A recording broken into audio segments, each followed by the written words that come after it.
After a year on the road, I thought I'd get tired of traveling. The endless clatter of railways, highways, and everything in between.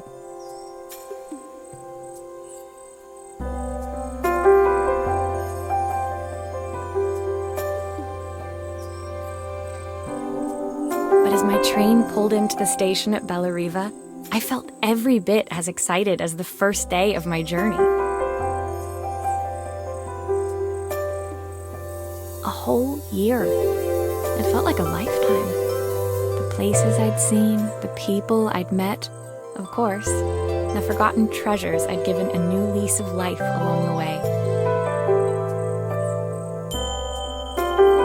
I'm a restorer by trade. Bringing our most beloved possessions back to life is what I love to do.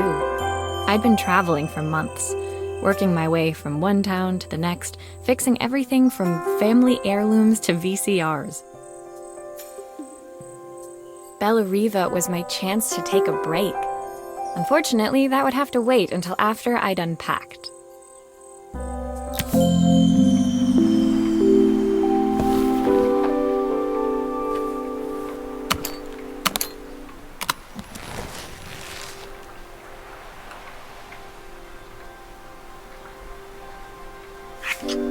Looking forward to taking more close-ups of my fingers with this.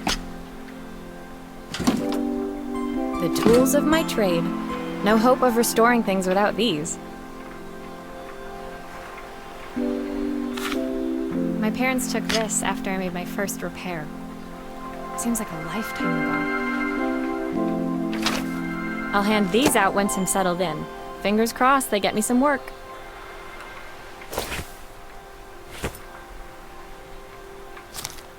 Who doesn't love a scrunchie? Practical and stylish. I saw a guitarist wearing these at a show once. Rock and roll repair woman, at your service.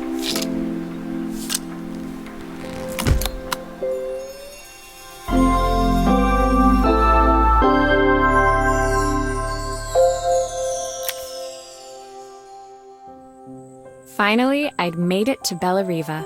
I'd come for the food festival, taking place in a few days' time. After living off TV dinners and instant ramen for the last few months, I was craving a decent meal. Of course, I'd need to earn enough money to pay for it, so I figured I'd head out the next day and find some work. My parents never wanted me to go. They wanted me to stay in their shop and have a simple, stationary life. I knew there was a world out there, beyond the four walls of our antique store, that I had to be a part of.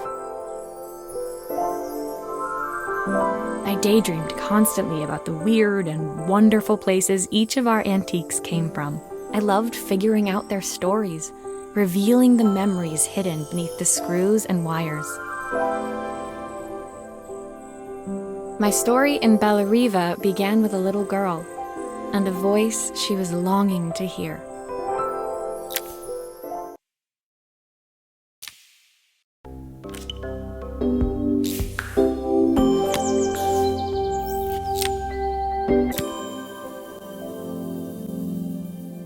It was my first morning in Bellariva, and I couldn't wait to leave my hotel and explore. It was a quiet town, its streets and alleyways basking peacefully in the hot morning sun. In the main square, meanwhile, preparations were underway for the festival in a few days' time. As I handed out my flyers, I wondered what the people of Bellariva would need me to fix. So far, everything here seemed perfect. I was starting to worry I'd made a mistake when I felt someone tapping me on the back. Hi, I'm Izzy. Do you know how to fix things? It was a little girl, maybe 7 years old, who must have gotten hold of one of my flyers. She rummaged around in her backpack until she hauled out a battered red cassette deck. My tape is broken and I can't make it work anymore. I tried to fix it myself, but there's this metal thing in the way. Can you try?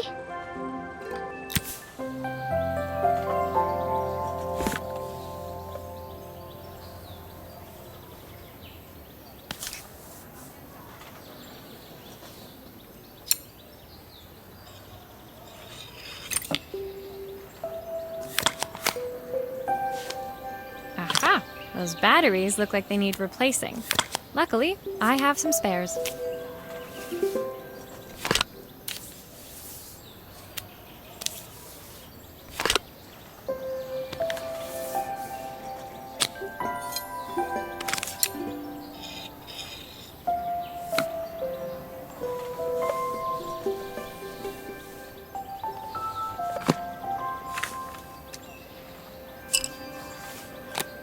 Why did you do that? How did you do that? I didn't see.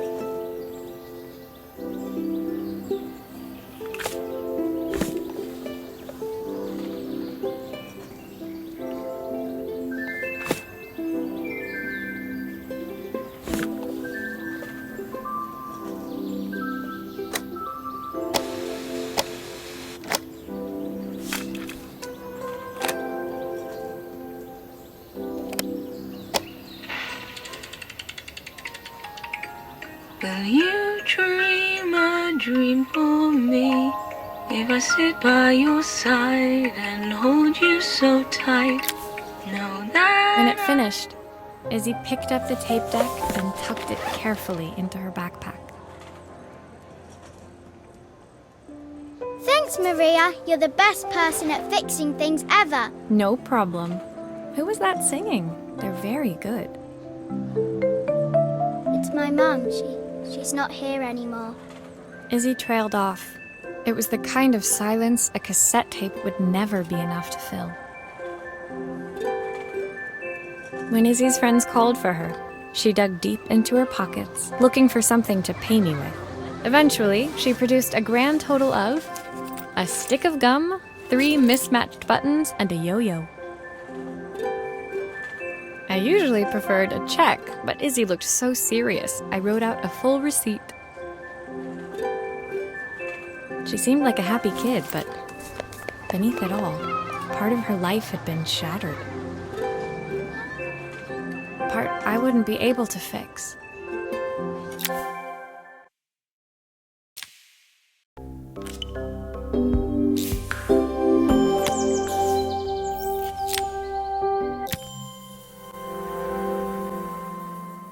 My first repair complete, I spent the rest of the day doing small jobs in and around the square. I was exhausted when I got back to my hotel and found a message asking me to make one more visit. The address led me to a quaint little house, a stone's throw from the beach. Bathed in the evening light, it looked beautiful, in spite of its flaking paintwork and chipped tiles. The front door was opened by a harried-looking man, still dressed from a long day at the office. Are you Maria? My name's Joseph. I'm Isabel's father. I'm so sorry she bothered you this morning. Please, come in. I'd like to settle up properly. On the mantelpiece, I saw the remains of a broken statue. Without thinking, I picked up a fragment. Ah, my father's statue. What's left of it, at least. Yet another way I'd have disappointed him. It survived 100 years in this family. But 5 minutes with Isabel and... Do you think you can salvage it?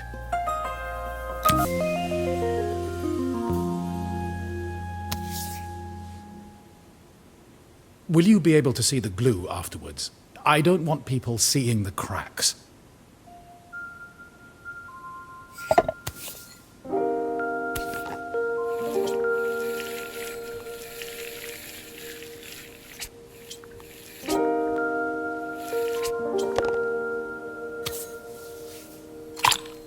Is this glue really strong enough to hold everything together?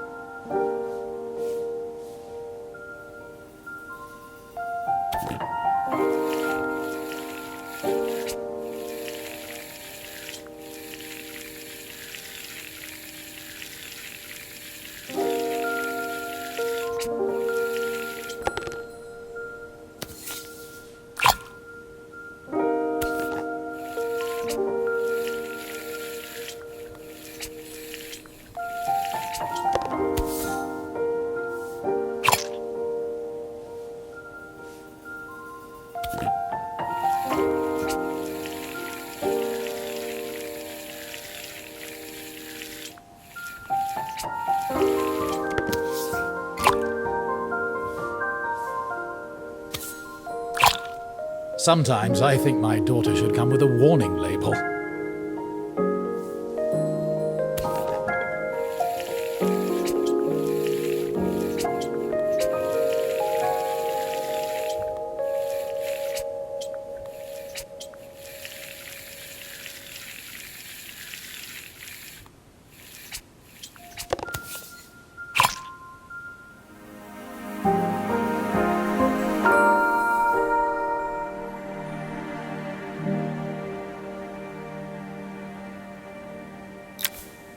Thank you, Maria. It looks as perfect as it ever did. My father wanted me to make something of myself. He didn't have time for anything less. As Joseph put the statue back on the shelf, it nudged against the family portrait stood proudly next to it. So he was Bellariva's mayor. And that was Izzy's mom. They must both miss her so much.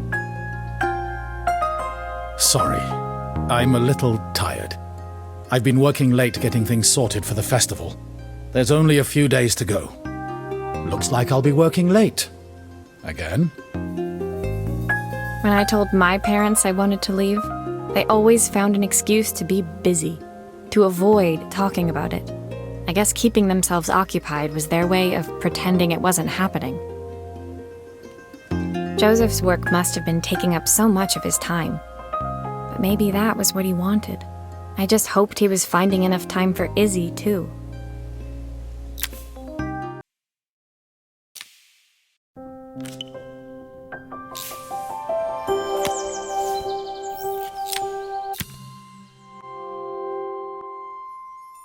My second day in Bellariva dawned bright and clear. Another beautiful sunny morning. Walking into town, I passed cafes overflowing with customers cradling their morning coffees. I stopped, breathing in the smell of roasted coffee beans and freshly baked pastries. I was about to go inside when the owner of Carmen's, the cafe next door, stopped me. Hello, Maria? Were you here yesterday handing out flyers? I have a job for you. Her place was petite, tucked between its competitors as if hoping they wouldn't notice. Judging by the empty tables inside, though, her potential customers hadn't noticed it either. It's a bit slow today, but we're just getting started. I'm sure it'll pick up soon. As Carmen chatted, she walked over to the counter and returned with an old Rotary phone. At least I've got plenty of time to practice my recipe for the festival. It's a new special I've been working on. I was hoping to call my sister for some, seasoning tips, but it won't connect.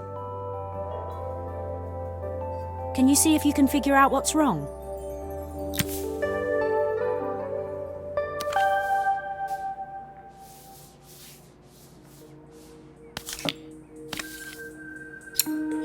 Obviously, we'd normally be much busier than this.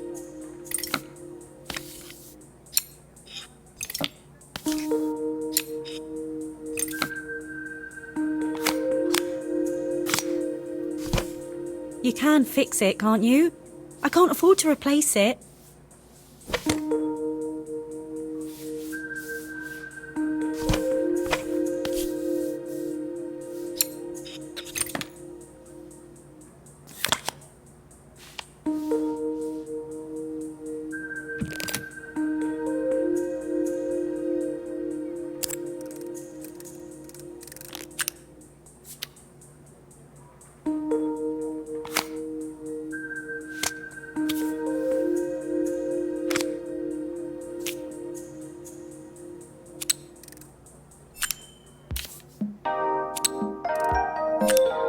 Looks like this new circuit board is all hooked up.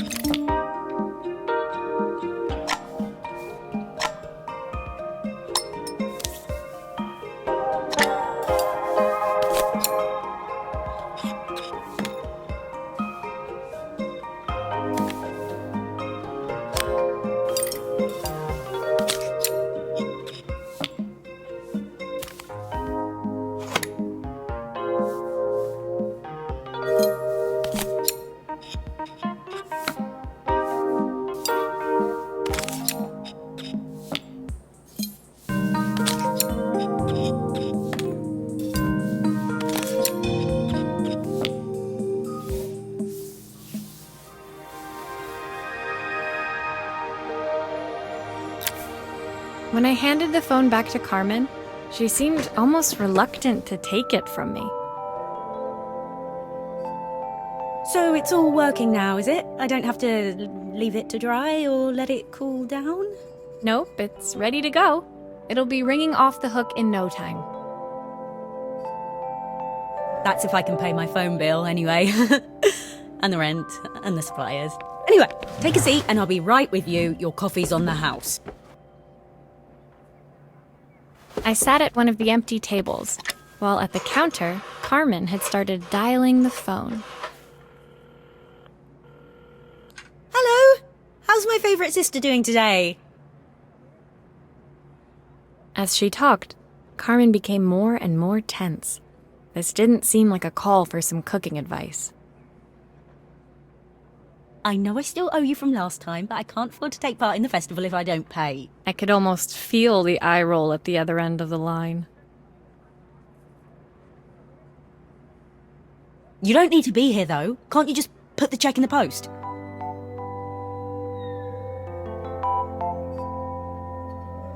When the call ended, Carmen brought me my coffee, her hands trembling. Sorry about that. My sister's decided to fly in for a visit. Oh God, I have to get ready. Actually, I might have another job for you. Can you come by tomorrow?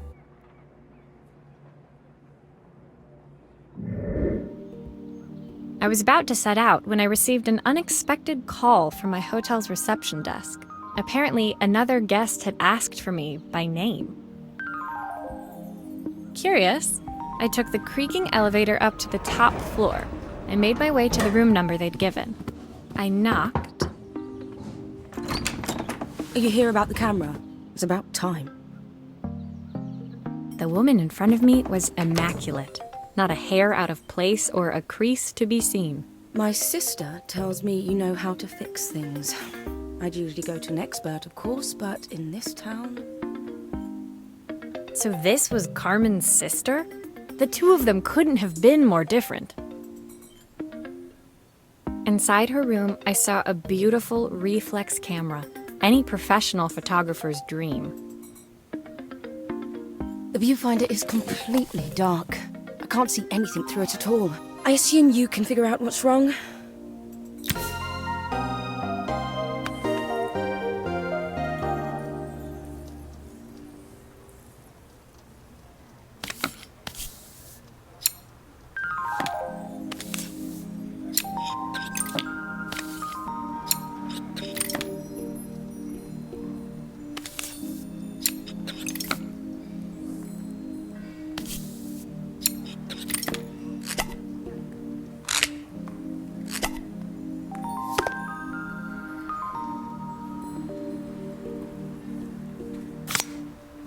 I don't suppose you've fixed anything this valuable before.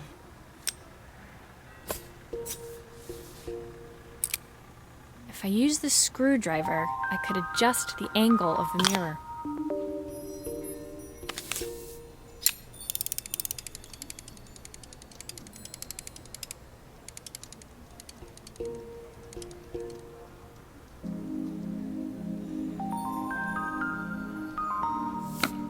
Perfect. Now the viewfinder should be working.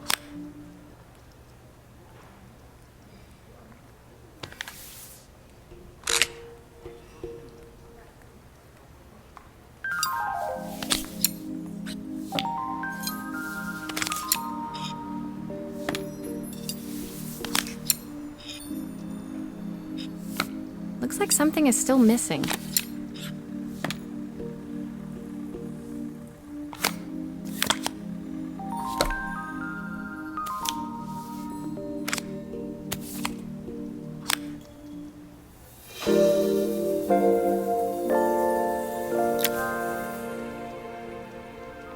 I felt a pang of envy as I handed the camera to Helena.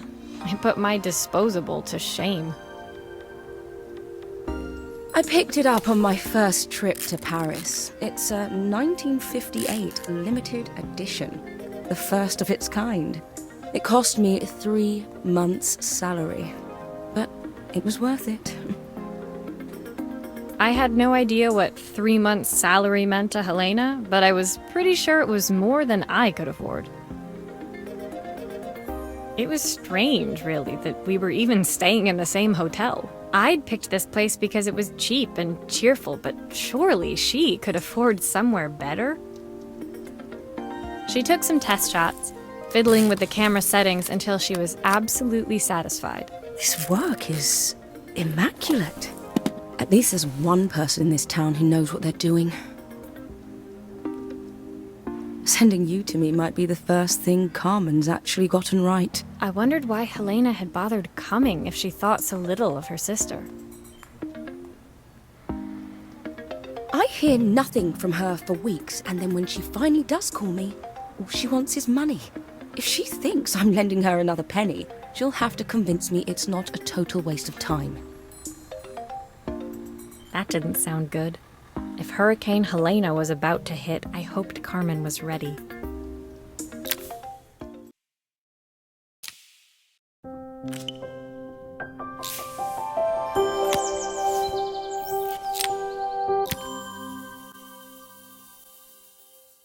The sun was setting over Bellariva by the time I reached Carmen's cafe. From the outside, it looked as quiet as ever, but inside, I found Carmen cleaning like her life depended on it. Maria! Oh, don't mind all of this. If Helena finds one speck of dust in here, I'll never hear the end of it. Carmen seemed pleased to see me, but I sensed the fidgeting tension beneath each sweep of her mop. Trying to live up to the standards of someone like Helena seemed like an impossible task. I hope you didn't mind fixing the camera for her. She was furious when it broke. I really need this to go well. If she doesn't lend me the money, I don't know how long I can keep this place going. Carmen led me to a back room, where she'd laid out the components of what looked like a neon sign. I had this made when I first opened the cafe, but I'm hopeless with electronics. So there was supposed to be a sign outside. This might explain the lack of customers. I'd like to put it up before Helena gets here. Can you give it a try?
Flat.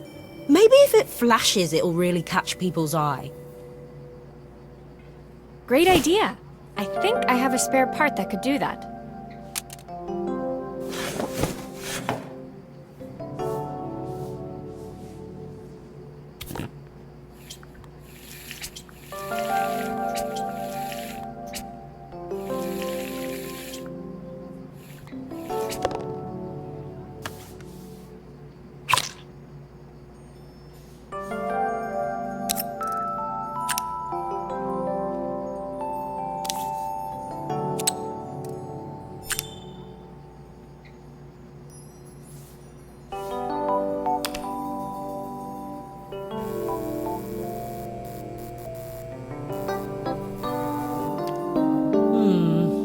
Still needs something else. Maybe we can add one of these.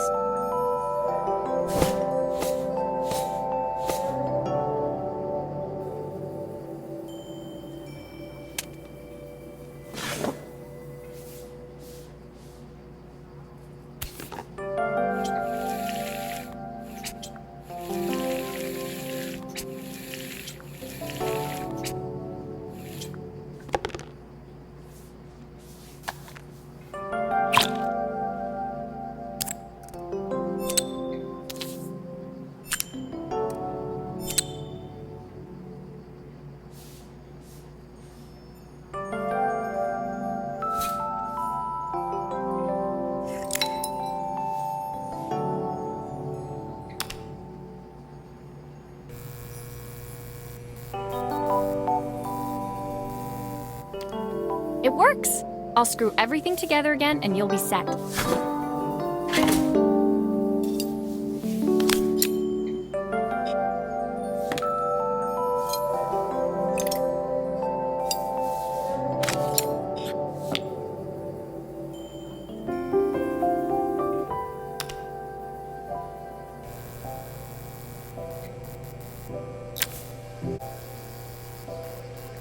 The sign fixed, we headed outside and mounted it carefully over the cafe door. Oh, that's perfect, Maria. It looks just how I imagined it. When I had this sign made, it all seemed so simple. Oh, I can't believe I might have to give it all up. I hope I've done enough. The smile froze on her face as she spotted something over my shoulder. I turned to see. Of course, my sister owns the only cafe in this entire town that isn't actually open. For better or worse, Helena had arrived. Carmen opened her mouth to explain, but Helena swept indifferently past her. Finally pausing in the doorway, she turned back towards Carmen. The first thing we're doing is getting rid of that hideous sign.